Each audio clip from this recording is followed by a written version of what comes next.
We were born to If the sky turns black, it don't matter. We know the sun is coming up. We were born to run. How's it going, everyone? As you guys can tell, I am sitting in darkness at a computer. For the past couple hours, I'm sitting on here in the dark watching some opponent show on YouTube. So all you're going to see in this video is my dashing face. So yeah, you're welcome. But yeah, it is currently 2:06 in the morning, and I am hyped up on caffeine, watching funny videos on YouTube. And I decided to finally make the video I've been, thinking about doing the last couple days now.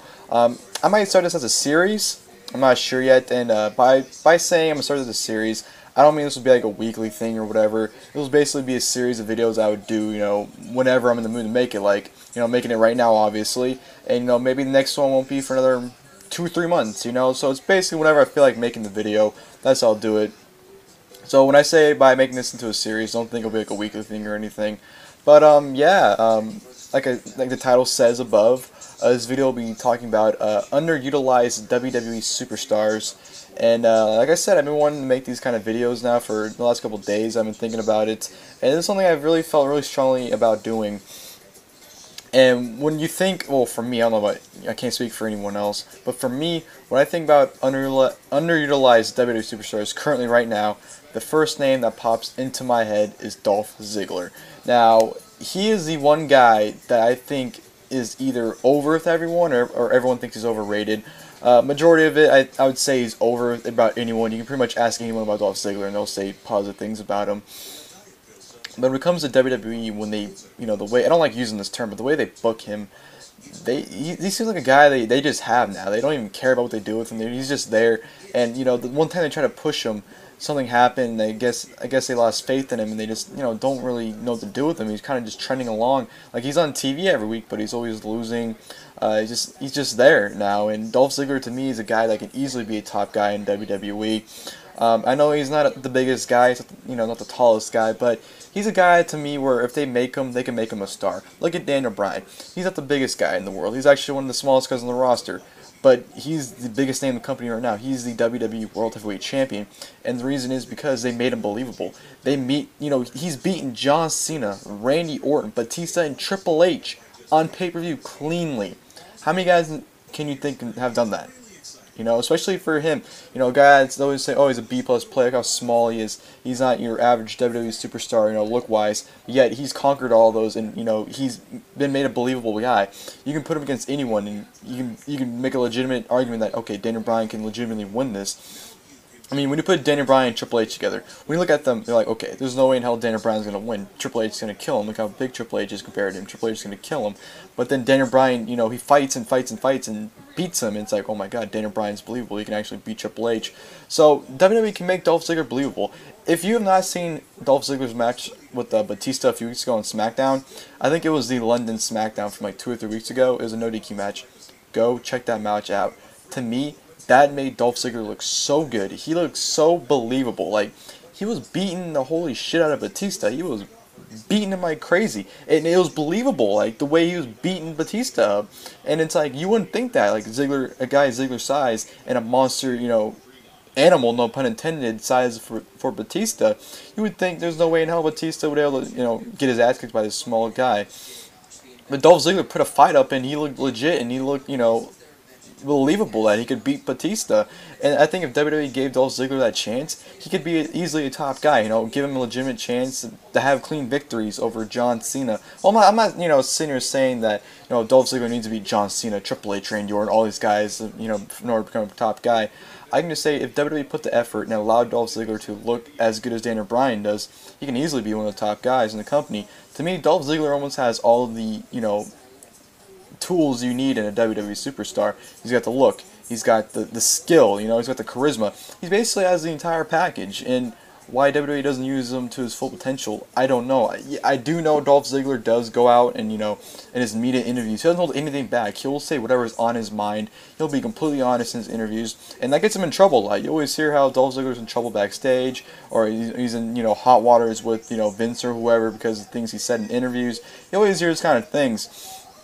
But it's like, why, punish him like that when you should be happy to have a guy like that who's not afraid to, to not say things because of the company he works in. Like, I know half the roster is probably scared to death to even do interviews. Like, I know Booker T's openly said that he doesn't go on Twitter that much to talk because, you know, that's how you get in trouble. You know, you say one bad thing on Twitter, and next thing you know, he's in trouble because of something he said. With Dolph Ziggler, he's not afraid to do it. He'll do whatever's on his mind and say whatever's on his mind.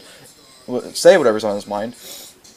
And I think if I'm Vince McMahon, I would respect the hell out of that. I would push this guy because he's not afraid of me. He's not afraid to, you know, be fake or whatever. Dolph Ziggler is as real as it gets, and that's admirable in my eyes. And, you know, why they always have him job, like, okay, him losing to Del Rio on Raw and not qualifying for Money in the Bank is so stupid to me.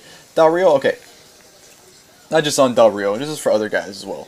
Why does WWE insist of putting guys in spots that should be Ziggler's when, you know, it should be Ziggler's? Like, alright, Del Rio, a guy who's not done nothing in months, not saying Ziggler has, I'm just saying Del Rio has done nothing in months, and no one cares about him. Whenever he's on TV, I see people like, okay, let me turn the channel, Del Rio's on my screen. But when Ziggler is on my screen, I hear "Let's go Ziggler." Ziggler is over, and for whatever reason, WWE just doesn't care that he's over. Like, WWE's always, like, not complaining, but they want to build stars. Yet they have guys that are over, but they don't push them for whatever stupid reason. And to me, that is mind blowing. Like, what you shove guys like Del Rio, Rusev, who no one gives two shits about. And when they come out, it's dead silent because no one wants to see them.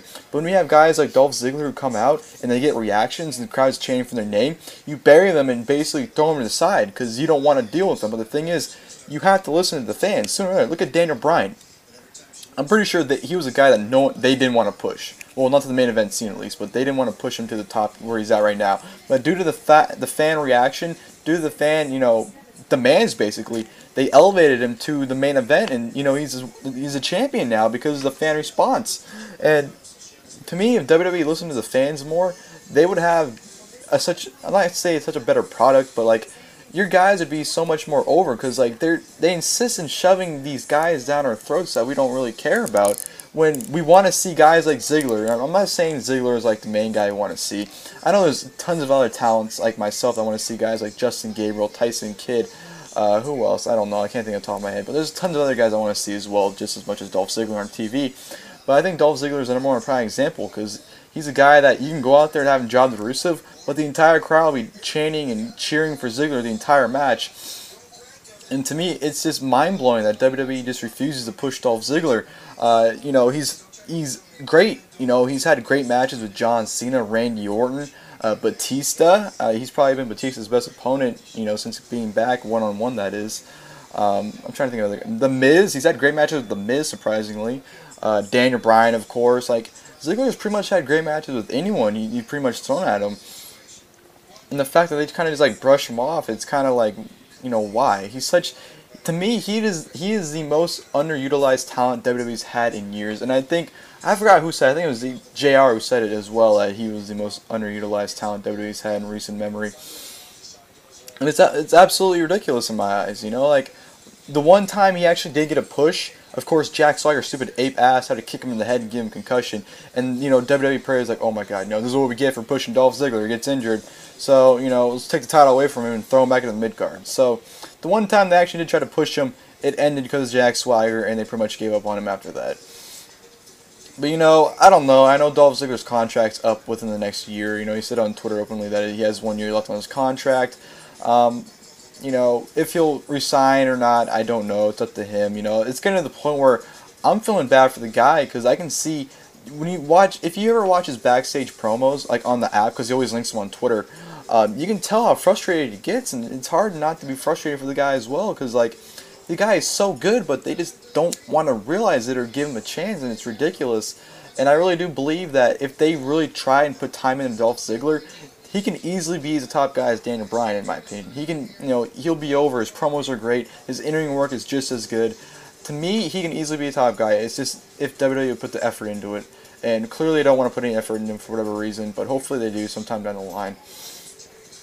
But, yeah, Dolph Ziggler, just such a underutilized talent. I've been talking for like, what, 10 minutes now? Let me check. Yeah, almost 10 minutes. Just rambling on.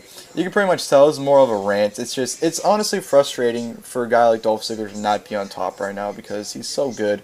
And they're just not utilizing him to his full potential, in my opinion. And they should be. He should be on TV. He should be getting wins. I'm not asking him to be thrown to the world title picture right away. I'm just asking, put him on TV weekly like he is. Have him win. Just have him beat random guys like Kofi Kingston, whoever, Fandango. Just have him beat random people. I don't even care. Like, as long as he's winning, that's all I really care about at the end of the day. Because, like, at least it's like, okay, they care enough to have him win. So, at least they're, putting somewhat focus into Dolph Ziggler. But yeah, that's pretty much all I have to say. Expect more. Like I said, I'm not sure when these videos will be coming up. I'll do them whenever I feel like doing them. And it's late right now. I'm hyped up. You can tell I'm hyped up in this video. So I just felt like doing this right now. I don't think I've fully got what I need to say about this, about Dolph Ziggler. So there may or may not be a part 2 about this in the future, part of this series. So if there is, there is. If there isn't, there isn't. But I hope you guys enjoyed this video.